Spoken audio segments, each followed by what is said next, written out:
Hello, നിങ്ങൾ മക്കളെ സ്നേഹിക്കുന്ന വിവരം അവർക്കറിയാമോ എന്ന് ചോദിച്ചാൽ എന്തായിരിക്കും നിങ്ങളുടെ മറുപടി? ഒരിക്കൽ 10ാം ക്ലാസ്സിൽ പഠിക്കുന്ന ഒരു പെൺകുട്ടി മോഡൽ പരീക്ഷയ്ക്ക് ഒരു വിഷയത്തിന് പ്രതീക്ഷിച്ചതിലും വളരെ കുറവ് മാർക്ക് കിട്ടിയതിൻ്റെ പേരിൽ സ്വന്തം വീട്ടിലെ മുറിയിൽ ആത്മഹത്യ ചെയ്തു. കൂടെ ഒരു കത്തും: മാതാപിതാക്കൾ പ്രതീക്ഷിച്ചതുപോലെ വളരാൻ എനിക്കായില്ല, മാപ്പ്. ഏക മകളുടെ വിയോഗത്തിൽ ദുഃഖിക്കുന്ന ആ മാതാപിതാക്കളുടെ സുഹൃത്തുക്കളും പരിചയക്കാരുമാണ് അന്ന് അവിടെ ഉണ്ടായിരുന്നത്. ഈ സംഭവത്തിന് ശേഷം അവരും ഒരു മന്നിച്ച നിലയിലാണ്. തങ്ങളുടെ മക്കളെ പറ്റി പോലും അവർ ആശങ്കാകുലരാണ്. മക്കളെ സ്നേഹിക്കാത്ത മാതാപിതാക്കൾ എത്രയോ വിരളമാണ്. എല്ലാവരും മക്കളെ ജീവന് തുല്യം സ്നേഹിക്കുന്നു. അവർക്ക് വേണ്ടി പ്രാർത്ഥിക്കുന്നു, നേർച്ചകൾ നേരുന്നു, സ്വപ്നങ്ങൾ കാണുന്നു, ഉള്ളതിനേക്കാൾ അധികം അവർക്ക് വേണ്ടി ചെലവഴിക്കുന്നു. പിന്നെ എന്താണ് പ്രശ്നം? ഈ വിവരമൊക്കെ നമ്മുടെ മക്കൾക്കറിയാമോ എന്നത് തന്നെയാണ് പ്രശ്നം. നിങ്ങളവരെ സ്നേഹിക്കുന്നുണ്ടെന്ന് അവർക്കറിയാമോ? ഭാര്യ ഭർത്താക്കന്മാരുടെ അഗാധ സ്നേഹത്തിൻ്റെ ഫലമല്ലേ മക്കൾ? മാതാപിതാക്കളും മക്കളും തമ്മിൽ സ്നേഹത്തിലല്ലേ ബന്ധം കെട്ടിപ്പടുക്കേണ്ടത്? ഈ ലോകത്തിൽ മറ്റാരേക്കാളും എന്നെ സ്നേഹിക്കുന്നത് എൻ്റെ മാതാപിതാക്കളാണ് എന്ന് പറയുന്ന മക്കൾ ഒരിക്കലും 2 മാർക്കിന് വേണ്ടി ആത്മഹത്യ ചെയ്യില്ല. അതിനവർക്കാവില്ല. ഈ ഭൂമിയിൽ മറ്റാരെയുംക്കാൾ കൂടുതലായി നിങ്ങളെ സ്നേഹിക്കുന്നത് നിങ്ങളുടെ മാതാപിതാക്കളാണ്.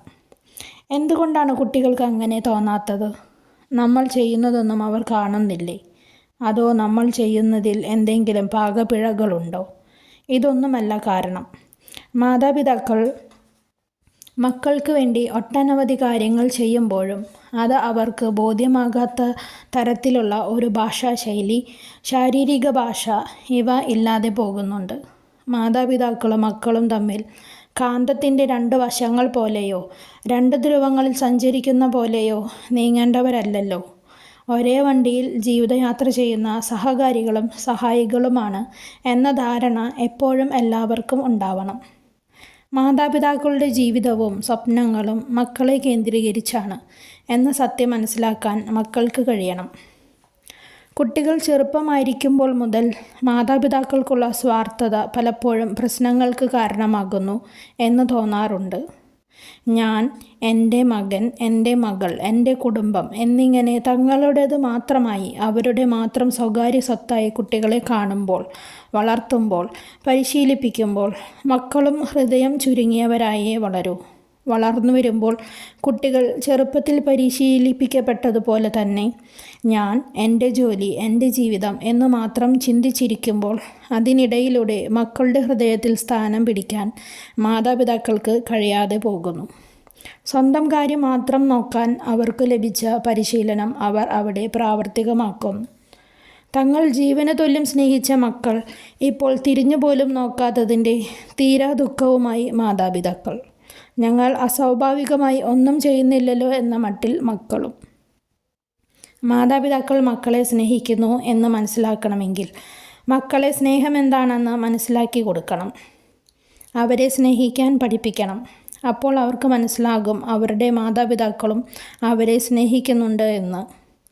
തങ്ങൾക്ക് ചുറ്റും വലിച്ചു മുറുക്കിയിരിക്കുന്ന വേലിക്കെട്ടുകളെ പൊട്ടിച്ചെറിഞ്ഞ് ലോകത്തെ മുഴുവൻ സ്നേഹിക്കാൻ മക്കൾ പഠിക്കട്ടെ. അപ്പോൾ സ്നേഹമെന്താണെന്ന് അവർക്ക് മനസ്സിലാകും. സ്നേഹിക്കുന്നവരെ അവർ തിരിച്ചറിയും. അവരുടെ മാതാപിതാക്കളാണ് അവരെ ഏറ്റവും അധികം സ്നേഹിക്കുന്നത് എന്ന് അവർക്ക് മനസ്സിലാകും. എന്തുകൊണ്ടാണ് മാതാപിതാക്കൾ മക്കളെ സ്നേഹിക്കുന്നത്? അതിനൊരു കാരണമേ ഉണ്ടാവൂ. ദൈവം തങ്ങളുടെ സംരക്ഷണയ്ക്കും പരിപാലനത്തിനുമായി തങ്ങളുടെ ശരീരരക്തങ്ങളുടെ ഭാഗമായി നൽകിയ ഈ മഹാദാനത്തെ നിറഹൃദയത്തോടെ സ്നേഹിക്കണം. എന്നാൽ ഞങ്ങളുടെ കാര്യസാധ്യത്തിനായി, പ്രായമാകുമ്പോൾ സംരക്ഷണം ലഭിക്കാനായി, പഠിപ്പിച്ച് സമൂഹത്തിൽ വിലയുള്ളവരാക്കാനായി, ഇങ്ങനെ വിവിധ ഉദ്ദേശങ്ങളോടെയുള്ള സ്നേഹം നിസ്വാർത്ഥ സ്നേഹമല്ല. ഒരു പക്ഷേ ഇതെല്ലാം നമ്മുടെ സ്നേഹത്തിൻ്റെ പ്രതിഫലനമായി നമുക്ക് ലഭിക്കുന്നുണ്ടാകും. ചിലപ്പോൾ ലഭിക്കുന്നില്ലായിരിക്കും. ഇങ്ങനെയുള്ള വരവ് ചെലവ് കണക്കുകൾ നോക്കാതെയുള്ള സ്നേഹമാണ് മക്കൾക്ക് അനുഭവവേദ്യമാവുന്നത്. ആത്മാർത്ഥമായി ചിന്തിച്ചാൽ പല മാതാപിതാക്കളും മക്കളെ സ്നേഹിക്കുന്നതിൽ സ്വാർത്ഥത കടന്നു വരാറുണ്ട്. എന്നാൽ അങ്ങനെ അല്ലാത്ത നിസ്വാർത്ഥ സ്നേഹത്തിൽ നിന്ന് കടഞ്ഞെടുത്ത അമൃത് പോലെ എത്രയോ വിശിഷ്ടമായ ബന്ധങ്ങളും ഇത്തരുണത്തിൽ ഓർക്കേണ്ടതുണ്ട്. സ്വാർത്ഥതയില്ലാത്ത സ്നേഹമാണ് അനുഭവമാകുന്നത്. നമ്മൾ മക്കളെ സ്നേഹിക്കുന്നു എന്ന് അവർ അറിയണമെങ്കിൽ നിസ്വാർത്ഥതയുടെയും ആത്മാർത്ഥ സ്നേഹത്തിൻ്റെയും വഴിയിലൂടെ കടന്നു പോകേണ്ടിയിരിക്കുന്നു. അതുപോലെ തന്നെ മക്കളെ സ്നേഹിക്കുന്നതിനോടൊപ്പം തന്നെ മക്കളെ ശിക്ഷണത്തിലും വളർത്തണം.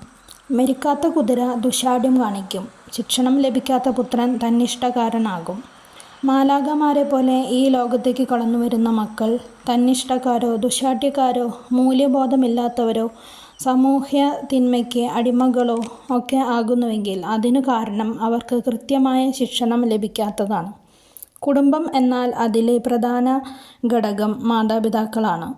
കുടുംബത്തിൽ കുട്ടികൾക്ക് കൊടുക്കുന്ന ശിക്ഷണവും നിയന്ത്രണവും പരിശീലനവും അനുസരിച്ച് മാത്രമേ നല്ല കുട്ടികളായി അവർ വളരൂ. സ്കൂൾ, ക്ലാസുമെല്ലാം ഇതിനെ പിന്തുണയ്ക്കുന്ന ഘടകങ്ങളാകുന്നു എന്നതാണ് സത്യം.